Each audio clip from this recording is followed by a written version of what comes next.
Good morning बच्चों। Today we shall study third prose lesson the Ganga written by Pandit Jawaharlal Nehru. ये lesson 5 point में बटा हुआ है। पहले पॉइंट में पंडित नेहरू ने भारत के लोगों के प्रति कृतज्ञता व्यक्त की है और अपने मित्रों और असंख्य सहकर्मियों के प्रति कृतज्ञता व्यक्त की है। पहला point, I have received so much love and affection from the Indian people that nothing that I can do can repay even a small fraction of it. मुझे भारत के लोगों का इतना अधिक स्नेह और प्रेम मिला हुआ है कि वॉट एवर आई डू, मैं जो कुछ भी करूं, I can not repay even a small fraction of it. मैं इसके एक छोटे से हिस्से का भी बदला नहीं चुका सकता हूँ। And indeed there can be no repayment of so precious a thing as affection. और वास्तव में प्रेम जैसी इतनी बहुमूल्य वस्तु का कोई चुकाव भी नहीं हो सकता है। Many have been admired, बहुत से लोगों की प्रशंसा की गई है। Some have been revered, और कुछ लोगों को सम्मानित भी किया गया है। But the affection of all classes of the Indian people has come to me in such an abundant measure that I have been overwhelmed by it. लेकिन भारत के सभी वर्गों के लोगों का इतना अधिक स्नेह इतने अधिक मात्रा में मुझे मिला है कि मैं इससे भाव विभोर हो गया हूँ। I can only express the hope, मैं केवल ये आशा व्यक्त कर सकता हूँ, that in the remaining years I may live I shall not be unworthy of my people and their affection. कि अपने जीवन के शेष वर्षों में मैं अपने लोगों और उनके प्रेम के अयोग्य नहीं साबित होऊंगा। अब वो अपने दोस्तों और सहकर्मियों के प्रति कृतज्ञता व्यक्त करते हैं।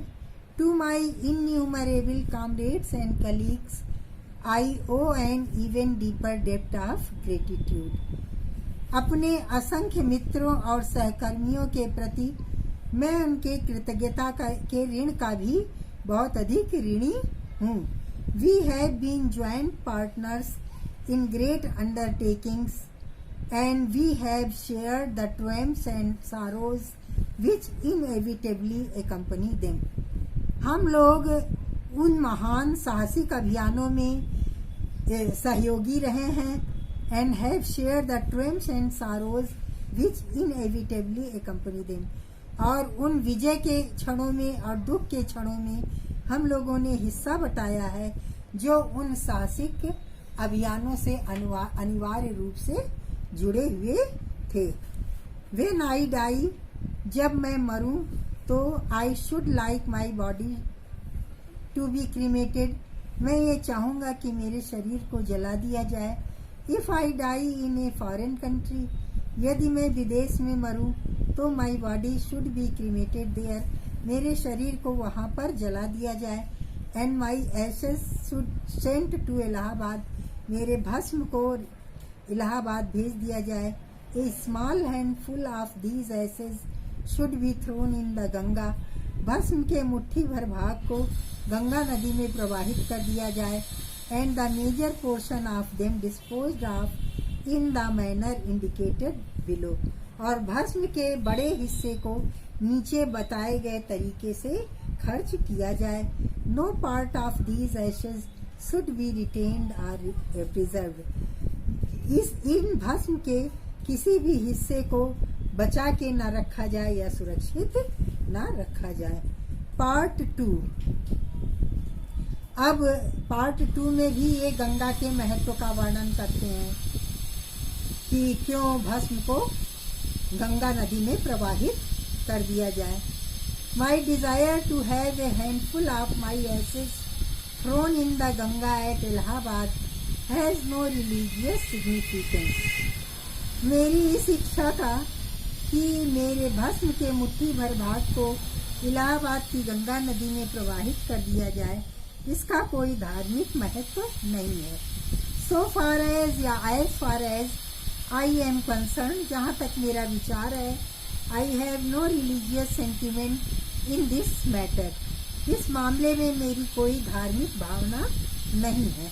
I have been attached to the Ganga and the Jamuna rivers in Allahabad ever since my childhood. मैं इलाहाबाद की गंगा और यमुना नदियों से अपने एकदम बाल्यकाल से ही जुड़ा हुआ हूँ. And as I have grown older, और ज्यों ज्यों मैं उम्र में बड़ा होता गया, this attachment has also grown, यह जुड़ाव भी बढ़ता गया. I have watched their very moods as the seasons change. मैंने उनके बदलते हुए तेवर देखे हैं, बदलते हुए ऋतुओं के साथ उनके बदलते हुए मिजाज भी देखे हैं. And have often thought of the history and myth and of tradition and of song and story that have become attached to them through the long ages and have become part of their flowing past. और मैं अक्सर या हमेशा उस इतिहास के बारे में, पौराणिक गाथा के बारे में, परंपरा के बारे में, गीत और कहानी के बारे में हमेशा सोचता हूँ, जो उनसे बहुत प्राचीन काल से जुड़े हुए हैं. And have become part of their flowing waters, और उनके बहते हुए जल का हिस्सा बन गए हैं.